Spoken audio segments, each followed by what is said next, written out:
চীনের সহায়তায় সামরিক শক্তিতে এগিয়ে যাচ্ছে বাংলাদেশ, উদ্বিগ্ন ভারত। জানাবো কূটনীতিতে হাসিনা ইস্যু, প্রশ্ন খোদ ভারতেই। এবং সর্বশেষ জানাবো বিএনপি কেন মিডিয়া ট্রায়ালের শিকার। এতক্ষণ শুনছিলেন সংবাদ শিরোনাম, এবার বিস্তারিত।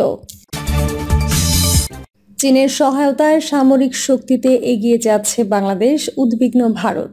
বাংলাদেশের উন্নয়নে অন্যতম প্রধান সহযোগী দেশ হিসেবে চীনকে বিবেচনা করা হয়। চীন শুধু বাংলাদেশের দ্বিতীয় বৃহত্তম বাণিজ্যিক অংশীদার নয়, গত জুলাই মাসের গণঅভ্যুত্থানের পর থেকে তাদের ব্যবসায়িক সম্পর্কের পাশাপাশি সামরিক সম্পর্ক ঢাকার সঙ্গে বাড়ছে। চীনের সাথে বাংলাদেশে এই ক্রমবর্ধমান অর্থনৈতিক ও সামরিক সম্পর্ক ভারতের নিরাপত্তা নীতিতে নতুন চ্যালেঞ্জ তৈরি করেছে এবং এটি মোদী সরকারের উদ্বেগের কারণ হয়ে দাঁড়িয়েছে। শেখ হাসিনার সরকার পতনের পর চীন ডক্টর ইউনূসের নেতৃত্বাধীন অন্তর্বর্তী সরকারকে সমর্থন দেওয়ার ইঙ্গিত দিয়েছে। 12 অক্টোবর ডক্টর ইউনূস ক্ষমতা গ্রহণের পর চীনা যুদ্ধ জাহাজ দুটি শুভেচ্ছা সফরে বাংলাদেশে আসে। এমনকি রাজনৈতিক পরিবর্তনের পর চীনা কর্মকর্তারা আওয়ামী বিরোধী রাজনৈতিক দলের সঙ্গে বৈঠকও করেছেন। বাংলাদেশের ও চীনের সম্পর্কের ঘনিষ্ঠতা বাড়ানোর বড় লক্ষণ হচ্ছে প্রধান উপদেষ্টা ডক্টর মোহাম্মদ ইউনূসের আসন্ন চীন সফর। 26 মার্চ তিনি 4 দিনের রাষ্ট্রীয় সফরে চীন পৌঁছান। বিশেষজ্ঞদের মতে এই সফরটি সামরিক ও অর্থনৈতিক সহযোগিতায় গুরুত্বপূর্ণ ভূমিকা রাখতে পারে এবং এতে তিস্তা নদীর পানি বন্টন সম্পর্কিত আলোচনা তুঙ্গে উঠতে পারে। এদিকে চীনের প্রতিরক্ষা প্রযুক্তির রপ্তানি এখন বাংলাদেশের নতুন দিশা তৈরি করছে। বিভিন্ন ধরনের সামরিক সরঞ্জাম চীন থেকে বাংলাদেশে আসছে। ভারতীয় সংবাদ মাধ্যম দ্য ইকোনমিক্স টাইমসে প্রকাশিত প্রতিবেদনে এমন তথ্য উঠে এসেছে। প্রতিবেদনে দাবি করা হয়, চীন ছোট ও মাঝারি আকারের অস্ত্র, রকেট লঞ্চার, ম্যানপেড, হালকা যানবাহন সহ অন্যান্য সামরিক প্রযুক্তি বাংলাদেশে রপ্তানি করছে। এছাড়া চীন বাংলাদেশে প্রযুক্তি হস্তান্তর করেছে, যা বাংলাদেশকে তার নিজস্ব সামরিক উৎপাদন ক্ষমতা বৃদ্ধি করতে সাহায্য করবে। বিশেষজ্ঞরা বলছেন, চীনের প্রযুক্তি হস্তান্তর বাংলাদেশকে সামরিক খাতে নতুন কৌশলগত শক্তি যোগাবে। যদি এটি বাস্তবায়িত হয়, তাহলে আগামী 10 বছরের মধ্যে বাংলাদেশ আরও স্বাধীনভাবে তার সামরিক নীতি পরিচালনা করতে সক্ষম হবে। সাধারণত অস্ত্র বিক্রেতা দেশগুলো প্রযুক্তি হস্তান্তরের জন্য কঠোর শর্ত আরোপ করে, কিন্তু চীন বাংলাদেশকে সামরিক খাতে সমৃদ্ধ করতে কোনো শর্ত দেননি। এটি ভারতের জন্য একটি বড় উদ্বেগের কারণ হয়ে দাঁড়িয়েছে, যা দিল্লির কূটনৈতিক মহলে আলোড়ন সৃষ্টি করেছে। কূটনীতিতে হাসিনা ইস্যু, প্রশ্ন খোদ ভারতেই। ভারতের সাবেক রাষ্ট্রদূত অজয় বিসারিয়া মনে করেন, কংগ্রেস বা বিজেপি নয়, দিল্লির জন্য যথাযোগ্য মর্যাদায় শেখ হাসিনাকে ভারতে রাখা ছাড়া দ্বিতীয় কোনো রাস্তা নেই। যদিও বাংলাদেশের পরিবর্তিত পরিস্থিতিতে শেখ হাসিনাকে ভারতে থাকতে দেওয়াটা দিল্লির জন্য একটা ডেলিকেট ডিলেমা বা খুব স্পর্শকাতর দ্বিধার বিষয়। কূটনৈতিক মহল বা আন্তর্জাতিক সম্পর্ক বিশ্লেষকরা দিল্লির এই সিদ্ধান্তের পক্ষে যুক্তি দেন। এভাবে আওয়ামী লীগের সঙ্গে ভারতের সম্পর্কের কারণে সংকটের মুহূর্তে শেখ হাসিনার পাশে তাদের দাঁড়াতে হবে। দ্বিতীয়ত, এত ঘনিষ্ঠতার পরও শেখ হাসিনা প্রত্যাখ্যাত হলে আগামী দিনে দক্ষিণ এশিয়া বা নেইবারহুডের কোনো দেশের কোনো নেতাই ভারতের বন্ধুত্বে ভরসা রাখতে পারবেন না। সে কারণেই পুরনো বন্ধুত্বের মর্যাদা দেওয়ার সবচেয়ে সম্মানজনক রাস্তা হলো শেখ হাসিনাকে রাষ্ট্রীয় অতিথির সম্মান দিয়ে যতদিন দরকার ততদিন ভারতেই রেখে দেয়া। দিল্লির থিঙ্ক ট্যাঙ্ক আইডিএস এর সিনিয়র ফেলো স্মৃতি পট্টনায়কের ভাষ্যমতে, শেখ মুজিবের হত্যাকাণ্ডের পর 1975 সালে শেখ হাসিনা যখন সপরিবারে ভারতে আশ্রয় পেয়েছিলেন, তখনও কিন্তু টেকনিক্যালি তাকে পলিটিক্যাল অ্যাজাইলাম দেয়া হয়নি, বরং পরিচয় গোপন রেখে তাকে রাষ্ট্র একজন অতিথি হিসেবেই রেখেছিলেন। সেই সিদ্ধান্তে সিলমোহর দিয়েছিলেন তখনকার প্রধানমন্ত্রী ইন্দিরা গান্ধী। সেই ঘটনার প্রায় অর্ধ শতাব্দী পর আজকের নরেন্দ্র মোদী সরকার ঠিক একই রকম পদক্ষেপ নিচ্ছেন বলে ইঙ্গিত দেন তিনি। তবেই কূটনীতিক মনে করেন, 1975 থেকে 81 প্রায় 6 বছর যেভাবে ছদ্ম পরিচয়ে ও মিডিয়ার নজর এড়িয়ে শেখ হাসিনা তার পরিবারের সদস্যদের দিল্লিতে রাখা সম্ভব হয়েছিল, আজকের যুগে বাস্তব কারণেই তা হয়তো সম্ভব হবে না। কিন্তু দিল্লিতে শেখ হাসিনার উপস্থিতি যে ভারত ও বাংলাদেশের নতুন সরকারের মধ্যে সম্পর্কে অস্বস্তির উপাদান হয়ে উঠতে পারে, এটা বহু পর্যবেক্ষকই এখন মানেন। লন্ডন স্কুল অব ইকোনমিক্সের অধ্যাপক ও দক্ষিণ এশিয়ার রাজনীতি লেখক গবেষক অবিনাশ পালিওয়ালের মতে ভারতেই যদি শেখ হাসিনা থেকে যান তাহলে সেটা হয়তো দুদেশের সম্পর্কে ডিল ব্রেকার হবে না, কিন্তু দ্বিপাক্ষিক কূটনীতিতে তা জটিল করবে। তার মতে হাসিনার বিরুদ্ধেই তো বাংলাদেশের অভ্যুত্থান ছিল, তিনি যদি ভারতে আশ্রয় পান তাহলে সেটা দুই দেশের সম্পর্কে অবশ্যই অস্বস্তি বয়ে আনবে। সেই লক্ষণ আমরা এরই মধ্যে দেখতে পাচ্ছি।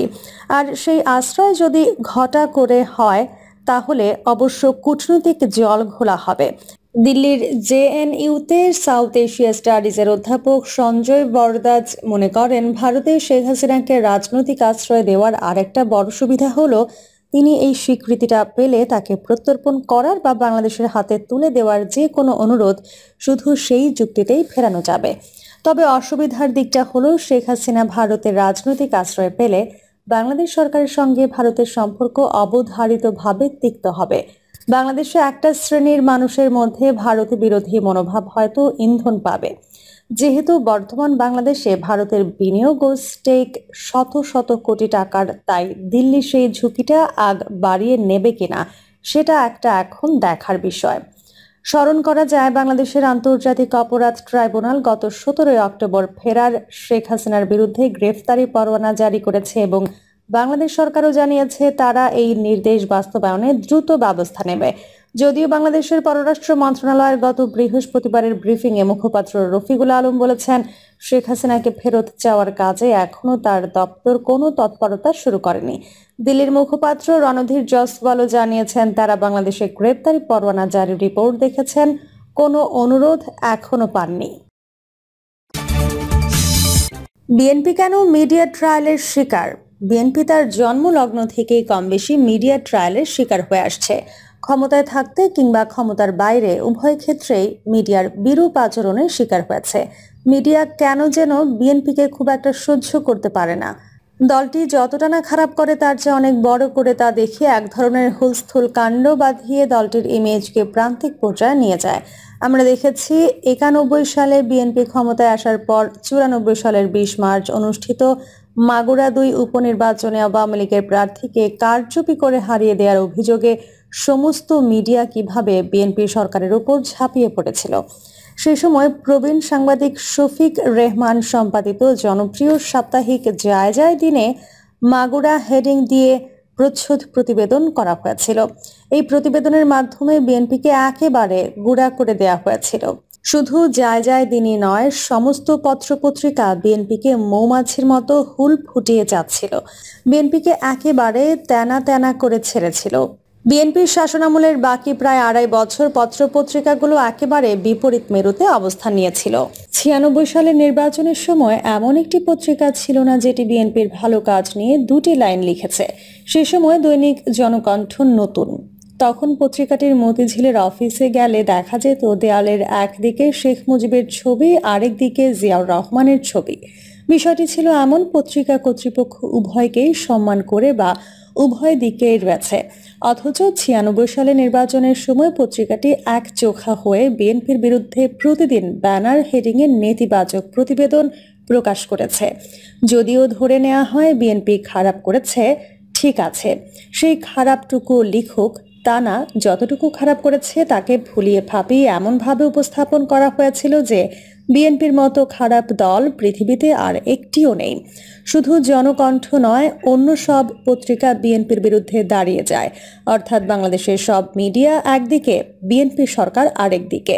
বিএনপিকে মিডিয়ার সামনে দাঁড় করিয়ে ট্রায়াল শুরু করে। তখন একজন সাধারণ মানুষও ধরে নিয়েছিল, এমনকি বিএনপির ঘোর সমর্থকও ভেবেছিল নির্বাচনে বিএনপি হারবে তো হারবেই, সর্বকালের সর্বনিম্ন আসন পাবে, মান সম্মান আর থাকবে না। অন্যদিকে আওয়ামী লীগ বিপুল ভোটে জয়লাভ করবে। বিএনপির ওপর দিয়ে এমন মিডিয়ার টর্নেডো বয়ে দেওয়ার মধ্য দিয়ে নির্বাচন হয়। দেখা গেল নির্বাচনে আওয়ামী লীগ পেয়েছে 146 আসন, অর্থাৎ সরকার গঠন করার মতো যে 151 আসন প্রয়োজন তা পায়নি। অন্যদিকে চরম প্রতিকূল পরিস্থিতির মধ্যেও বিএনপি আসন পেয়েছে 116টি। প্রায় তলানিতে চলে যাওয়া একটি দল এত আসন পাবে তা কেউ কল্পনাও করতে পারেনি। শুধু তাই নয়, বাংলাদেশের ইতিহাসে এখন পর্যন্ত বিএনপি জাতীয় সংসদে একমাত্র বৃহৎ বিরোধী দল হয়ে আছে। এই ইতিহাস তুলে ধরার কারণ হচ্ছে মিডিয়ার শতভাগ বিএনপির বিপক্ষে চলে গেলেও জনগণ চলে যায়নি। জনগণ ঠিকই ক্ষমতায় থাকাকালীন তার কাজের ভালো মন্দ বিচার করে রায় দিয়েছে। অন্যদিকে 2013 সালের বিনা ভোট, 18 সালের রাতের ভোট আর 24 সালের আমি ডামের ভোট যে আওয়ামী লীগ করলো, এ নিয়ে মিডিয়াগুলো কি তাকে ট্রায়াল করেছে? করেনি। প্রিয় দর্শক, এই ছিল এখনকার সর্বশেষ সংবাদ। আপডেট সব সংবাদ পেতে চ্যানেলটি সাবস্ক্রাইব করে বেল আইকনটি ক্লিক করে রাখুন।